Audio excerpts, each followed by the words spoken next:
In this video, I'm going to teach you guys an MLB strategy that actually works. Now let's get into it. First thing I want to get out of the way before we discuss anything else about parlays, I'm always against parlays, all right? I always tell you guys this. Now, the parlays that I'm usually always against are putting 4 or 5 teams together that are minus 110, all right? When you do that, you have very, very small percent that is actually going to happen or you're actually going to win. And most of the time it's the same story. You end up losing by 1, right? So those are the parlays that I am against. The one that I'm about to talk to you about right now is really the only exception, and really I only do it when it comes to baseball, because here's the reason. You take a proposition bet of a player that has like a 90% shot of not happening, and you put a couple of those together, your percentage of still hitting that, even though it's a parlay, is still very high. Now I'm going to explain to you guys exactly what that is. The parlay bet for the MLB is going to be a home run prop, all right? Not for a player to hit a home run, but for a player to not hit a home run. Now, here's the thing. There's only a couple sports books that actually offer that. So you got to make sure that you have the sports book that offers an under 0.5 home run prop. Now, once you've found the sports book and you have access to that sports book where you could parlay under home runs, let's get to the second step here. So what you're going to see is when you go and look, you're going to see big numbers. All right. You're going to see players that are minus 1,500, players that are minus 1,000, players that are minus 10,000 sometimes. All right. Players that just don't hit home runs. Now, this is what you want to do. You want to go to a website called Fantasy Alarm. Now, this is the only website you could use, but this is the one that I prefer because it's just easy to access. So you go there and you look under the MLB lineups. So once you go to the MLB lineups, it will show you what those hitters bat against the pitcher for that day. Now, what you want to do is you want to go through and you want to make a list. It doesn't really matter where they are in the lineup. I always prefer them to be lower in the lineup, obviously, because less chances that they get less at bats. It doesn't necessarily need to be like that. So what I suggest you do is you go through and you look at the MLB lineups, all right? And you write down each player that has at least 5 at-bats or possibly more. Like ideally you want at least 10 at-bats against the pitcher that they're facing, and for them to have an average of 200 or below, and also not have hit a home run against that pitcher. And you're gonna find a decent amount of these every single day in baseball. So what you do is write that down. You're gonna write a list of all those players that have a horrible matchup against the pitcher that they're facing. Once you have done that, now we're gonna go on to the next step.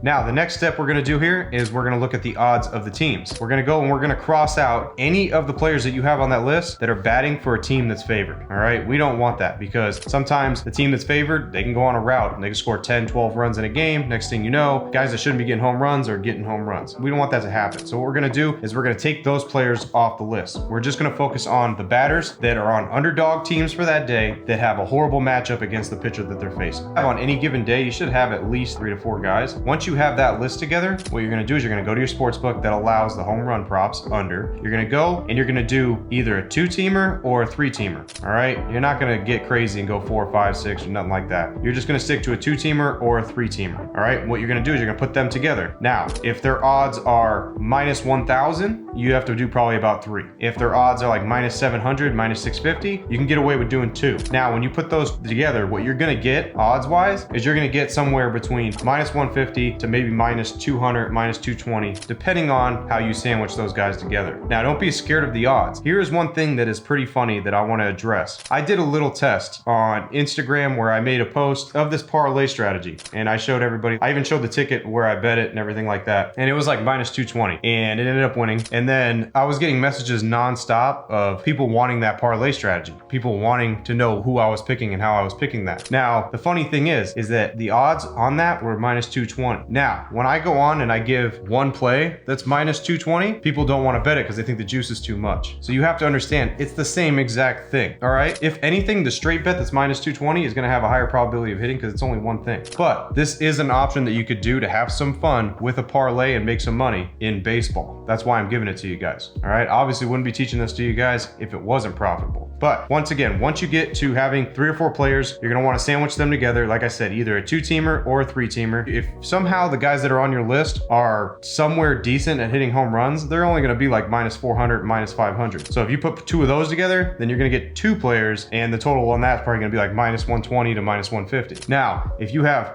3 or 4 players that never get home runs and they're all over minus 1,000, you are going to have to do at least 3. all right? And even at 3, your odds are probably gonna be in that minus 200, upper 200 range. But you have to remember this. For a player to hit a home run is very, very minimal that's gonna happen. The reason why is because it's just hard for a player to get a hit, let alone getting a hit. Now, if they're going against a pitcher that they don't play well against, that's about 3 at-bats. Usually it's about 3 at-bats, depending on if the pitcher sticks around or not. And then they have to have pretty much 1 at-bat against the bullpen. So you get 3 at-bats against a pitcher that they don't do well against, and then you just have to hope for that last AB probably against a bullpen that, a guy doesn't just give up nukes left and right. But if you can make it through, 3 at-bats there, you have a very, very high chance that that guy's not going to hit a home run. So as you can see, this strategy stacks all the analytics for you for somebody to not hit a home run, let alone just come and complete guessing and picking 2 players that, they can't hit a home run. Because like I said, right off the bat, very hard for a player to get a hit in baseball, let alone get a home run. So let's go through it one more time for you guys so that way you understand. First thing you're gonna do, make sure you got access to a sports book that does that, because there's only a few, all right? There's not too many that actually have access to the under the 0.5 home run prop, all right? Once you have that, fantasy alarm, MLB lineups, look at the matchups, all right? You wanna take the hitter that does worst against the pitcher that he's facing. Write those guys down, cross out the ones that are the favorites, and then try to mix them together, all right? And put them in a parlay that's either a 2-leg or a 3-leg. 4-leg is stretching it. The only time I'd say 4-leg is if all your guys you have written down are like minus 2,000, all right? If they're that crazy, then maybe you could stretch it to 4. But 2 and 3, usually the max, all right, guys? And like I said, I don't always suggest doing parlays, all right? And I'm highly against them. But this is one that you can do if you love doing parlays and you love baseball, and you can make money doing it. And most of the time, the sweat, there really is none, because it's hard just to get a hit, let alone for them to get a home run. All right, as always, guys, I'm Frank with Linemaker Sports. I'll see you guys in the next video. Till then, I'm out.